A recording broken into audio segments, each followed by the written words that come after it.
Most people look at household organic waste and see the end of a process. Food scraps go in the trash. Coffee grounds disappear. Yard clippings get removed. And once they leave the house, most people stop thinking about them. But that assumption hides something interesting. Because household organic waste isn't always the end of a cycle. Sometimes, it's the beginning of another one. And that idea is changing how some people think about waste, resources, and even energy. At first, repurposing household organic waste sounds simple. Save leftovers. Compost them. Use them somehow. But once people actually try to understand what's possible, they quickly realize something unexpected. Organic waste isn't one thing. It's a category. Vegetable scraps behave differently than dry leaves. Coffee grounds behave differently than food leftovers. Grass clippings behave differently than woody material. And that difference matters. Because repurposing starts with understanding what kind of material you actually have.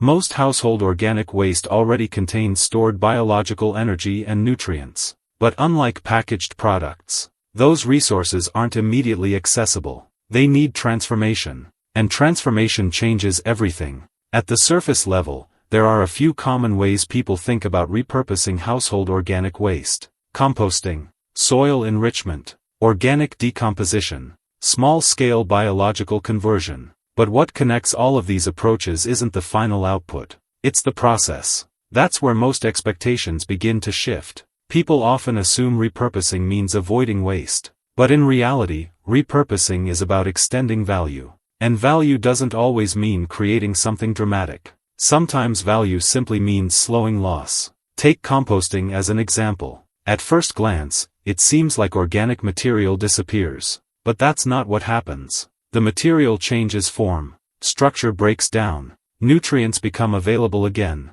Energy moves through biological systems. And eventually, something that looked unusable becomes useful in a different context. That transformation creates an important perspective. Waste isn't always destroyed. Sometimes it's redistributed. But this process isn't automatic. And that's where many people become frustrated. Because household organic waste behaves differently depending on conditions. Moisture, airflow, material balance, temperature. Too much of one input can slow the process. Too little can limit it. Suddenly what seemed simple becomes a system. And systems require attention. That hidden layer changes expectations. Because repurposing organic waste isn't about throwing scraps into a container and expecting results. It's about creating conditions that allow transformation. That idea appears again and again across different approaches. Whether people are trying to reduce waste, support gardening, explore organic cycles, or simply understand resource use better,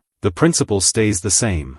Inputs alone don't create outcomes. Conditions do. And that leads to an important turning point. The real issue isn't whether household organic waste still has value. It often does. The real issue is understanding what conditions allow that value to emerge again. Once people see that, their relationship with waste begins to change. Instead of asking, "How do I get rid of this?" they begin asking, "What stage of the cycle is this material actually in?" And that question creates a different perspective. Organic materials stop feeling disposable. They start feeling transitional, not permanent, not useless, just unfinished. That shift doesn't mean every household should process organic waste, and it doesn't mean every method makes sense for everyone, but it does create awareness. Because once people understand that organic materials continue changing after they leave the kitchen, the idea of waste becomes less fixed, and resource thinking becomes more visible. That's one reason this topic keeps attracting attention.